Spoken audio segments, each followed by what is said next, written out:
Hey guys, this is Hell Hades. This is a Raid Shadow Legends video. Guys, I've just logged into game and something has popped up which we weren't told about in content creator chat, but I need to stress what's going on here. I'm also going to give you a couple of other updates which have sprung up, which felt like smaller things. Kind of try and pack it all into one video for you on what we think is patch day. So, what's going on? Double up summoning boost. Yeah, you're going to get double chances from Sacreds as of this weekend, Friday through to Monday. That's cool. If people have got Sacred Shards, especially if you're a newer player into the game, you've got a choice of either save them for a Christmas Fusion, which if you're free to play, I'd say is the way you should probably go, because you're guaranteed, as long as you've saved properly and you've done your Fusion prep. King, go and watch one of my Fusion prep videos. As long as you've done those things, then you'll be able to go and get yourself the Christmas Fusion. Sometimes they're good, sometimes they're not. But at the same time, this is why it's significant here, at the same time, for the Friday through to Sunday, so Friday through to Monday is double chance of getting sacred legendaries from Sacreds. Friday through to Sunday is an additional 10 times chance to get Harima. And Harima is pretty game-changing. Like, she's one of the newer champions. She is an absolute game-changer in tons of areas, right? So I did a video showing her off in Clan Boss. She hits insanely hard, right? She's got a decreased attack here, which is good for an old school type of Clan Boss team. Yeah, so it's 50% chance, books to 75, and has got 25% chance of placing decreased attack on all other enemies. Again, that books to 50 if she crits. She should always crit, by the way, because she hits extremely hard.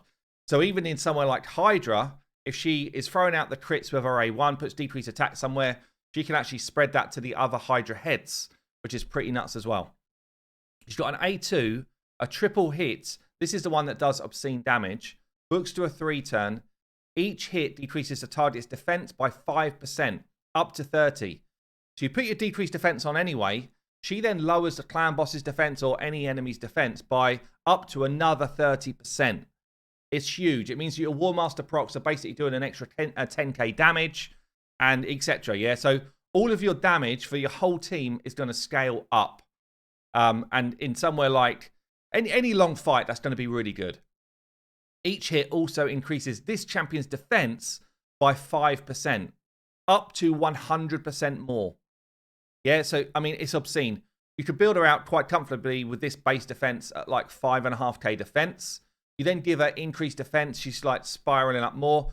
You end up having something close to 16k defense when this is stacking up. Yeah, which just means she hits obscenely hard. It's very, very cool. It's a great A2. She's also got here, instantly activates Celestial Ore if she kills someone. So outside of somewhere like Clan Boss or Hydra or whatever, if she kills someone with this, which is pretty damn possible because it hits so freaking hard, then she activates the A3, which is an AoE provoke. It cannot be blocked or resisted if the target is demon spawn. This is kind of like an arena ability, especially as there's so many good demon spawn champions in the arena. Yeah, so you kind of try and take someone out with this. She then does AoE provoke. She's defense based, so she's hard to kill. She's got good stats. And yeah, basically this hits for a decent amount as well. But against demon spawns, they are being provoked. Obviously, if someone's provoked, they're only doing A1s. Now, I'll show you this first as well. Resistance in arena battles by 80 for your team. This is where she gets nutty. Enemy ignore defense effects are decreased by 50%. Now, when this first came out, I was like, it's got to just be on her. And if it's just on her, it's a good passive, but not crazy. Yeah? Oh, it's not. It's your whole team. It's your whole team. So in the arena, someone like Baron, who ignores all your defense, he's only ignoring 50%. The difference between all and 50% is insane, by the way. It's an insane difference. Rota's coming in ignoring all your defense. No, he's ignoring half your defense. And there's a bunch of other champions that are the same. In fact, the arena meta right now for plat players is ignore defense champions. Yeah, so Harima in one line of text on a passive doesn't nullify it, but she massively reduces that risk. Yeah, she is an arena defense insane champion. It says here as well, champions from Demon Spawn cannot inflict crits on her. So If it's like, well, we're going to try and take her down, demon spawns cannot take her down. This champion cannot land weak hits on champions from demon spawn as well. So even if you're against a weak affinity, it won't be a weak hit.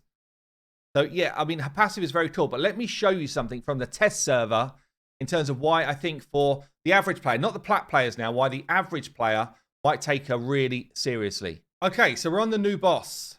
Yeah, and I've done a little bit of streaming on the new boss. He's hard. He's going to be a really tough boss for most people to beat.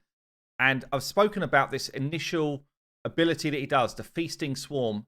It ignores 100% of the target's defense, right? So you basically need a revive on death type of setup, or you need a stone skin revive champion. Once you've taken one Feasting Swarm, you should be able to control the boss well enough to live, right? So you see here, stage 18, basically my team are in the dirt. Yeah, I've got a couple of people.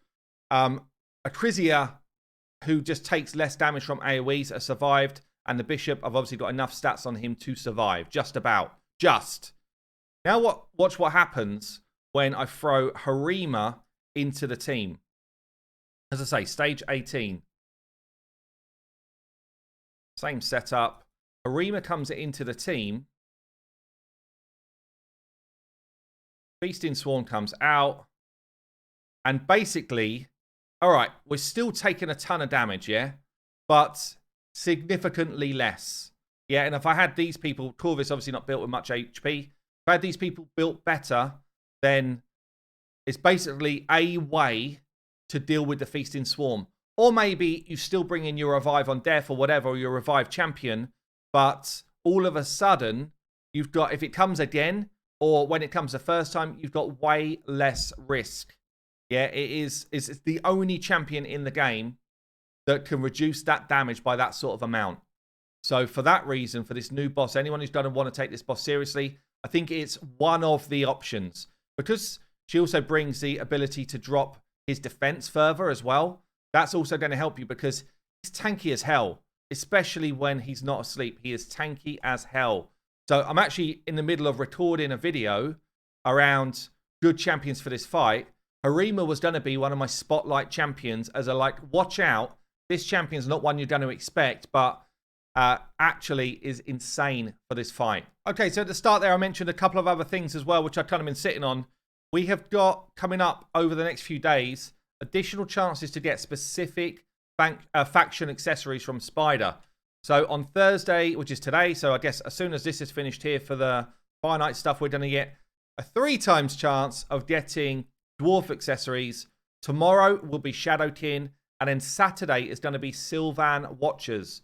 So for anyone who's kind of picked up a few of the Sylvan Watchers and is struggling for accessories, Saturday is going to be your day to go in and farm that. Obviously, it'll do the normal kind of drop frenzy stuff there as well. Okay, so that's it from me. I will be doing shard pulls with Lady H on stream on Friday night, 8 p.m. UK time. Come and join us if you're around and want a bit of a laugh. We normally have a bit of fun doing that. And if you're desperate for me to pull your shards in, get hold of me on Discord and we will get you on the list. There you go, guys. I've been Hell Hades. I will see you later.